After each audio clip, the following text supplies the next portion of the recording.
Hello, my name is Ray. Thanks for clicking on this video. Check out my other videos. I have a lot of other reviews and talking about metal and stuff like that.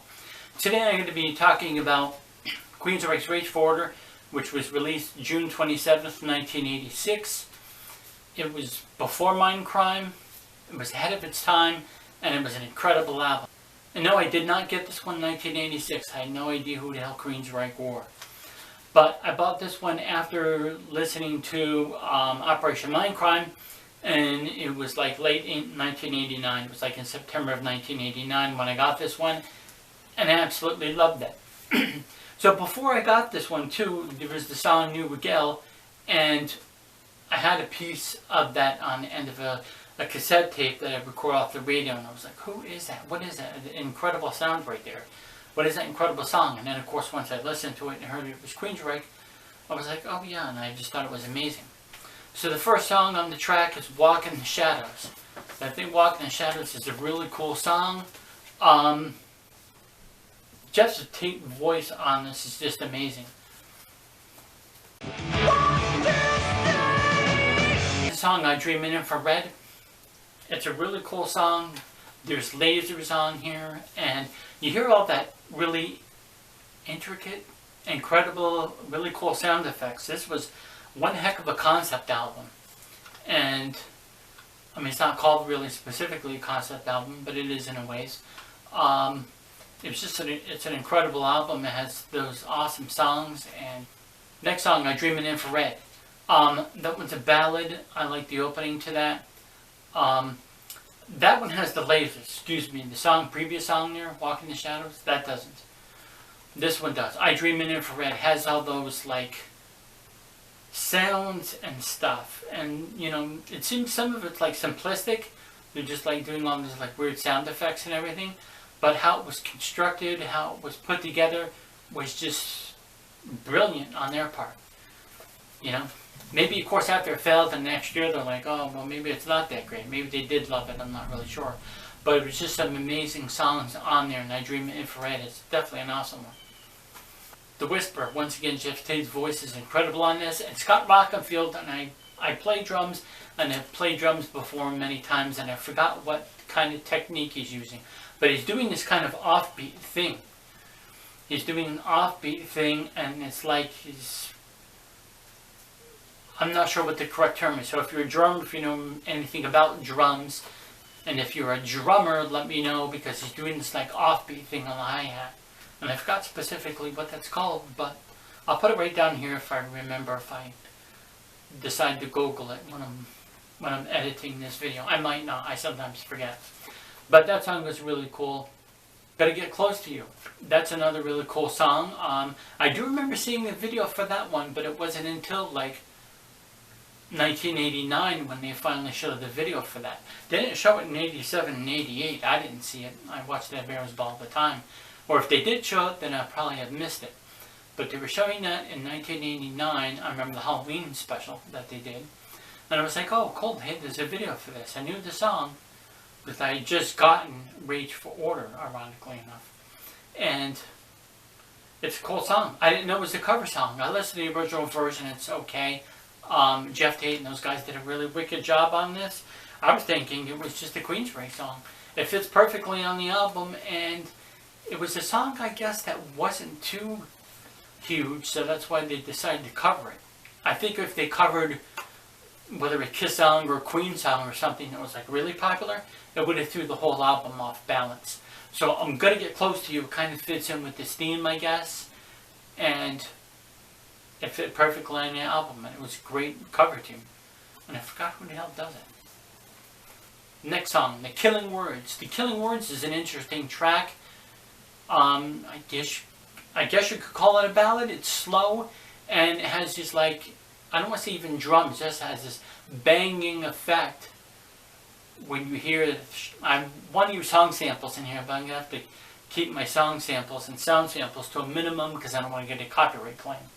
But it has that banging effect and it echoes, and it just sounds really cool. This whole album is magical. That's an awesome.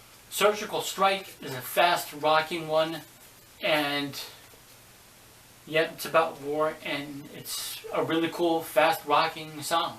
that was just straightforward. There's really not too many odd, weird things going on there. It's an awesome song.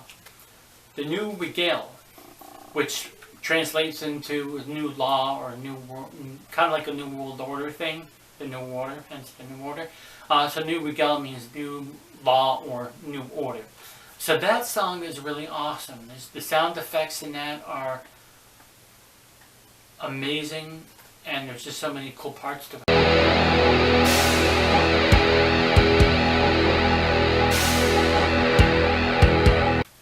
Chemical Youth, We Are Rebellion. That one's a pretty good one. It's a fast song. It's a faster song. That one's a really good one. And then, of course, the next song, London. I like London. I think London's a good song. I'm not sure why they titled it London and what it has to do with the story. I'm not really specifically sure. I guess they went to London and got inspired to write a song about London. Screaming in Digital, one of my favorite songs off of this album. It's got so many cool different sounds and, you know, audio effects on here. You know, when you're listening to it, I don't know about you, but years ago when I listened to a song, I would sometimes mentally, visually picture stuff. And I would picture a video, and I would picture things. I would try to think of what they were trying to capture on audio, or what they did on audio, and then try to visualize it. I know people said, oh, you're weird to do that. You're weird, lo and behold.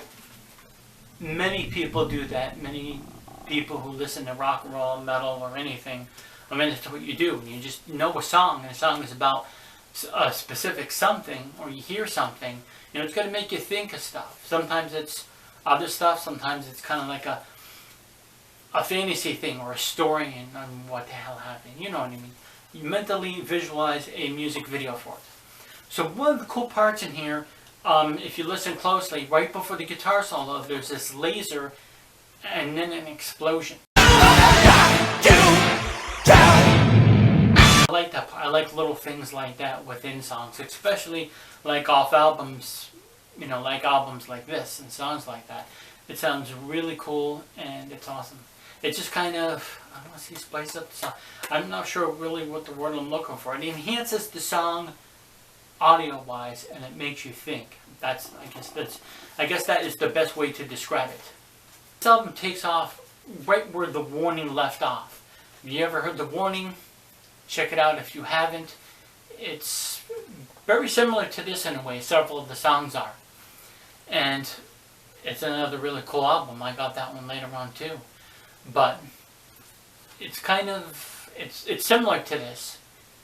And I don't know if it's related to it whatsoever. I don't think it is. But it's an awesome album. But in closing, the song I Will Remember. Now, I Will Remember is God is lightning storm going on right now. I'll just leave that thunder in there. It's real thunder. It's not sound effects. It's actual real thunder in the background. Anyways, the song I Will Remember is a good one. It's another ballad. It's kind of slow. I don't love it. I think it's a pretty good song, but it's a good one. Okay, everybody, thanks for watching. That's it. This was the classic lineup, the lineup that we all know and love. These guys stayed together for a while. Jeff Tin on vocals, Chris DeGarmo, Michael Wilton on guitar, Eddie Jackson on bass, Scott Rockenfield on drums, and Neil Kernan on keyboards, who was actually, ironically, the producer on this album. Queensryche was an awesome band. I could get into the Queen. I will get more into Queensryche later on in my next video. They are coming out with a new album. I forgot the name of it. I just freaking read it last night. I think it's coming out in September or something like that. I forgot. And I'll put the title of it right here. So keep an eye out for that. They are coming out with a new one. And this album is definitely a masterpiece. For me, for an album to be considered a masterpiece, it has to have at least 8 to 10 really good songs on it. And this one has about 8 to 10 good songs minus like 1 or 2. There's a couple of them that are okay. So this is an absolute masterpiece, and it was before Operation Mindcrime. And I don't want to compare it to Mindcrime, but it's an awesome album. And if you're stuff, I definitely suggest this one. The Warning in this one. first. And of course then there's the EP, but you know what I mean. Check this album out. It's an awesome one. Thanks for watching.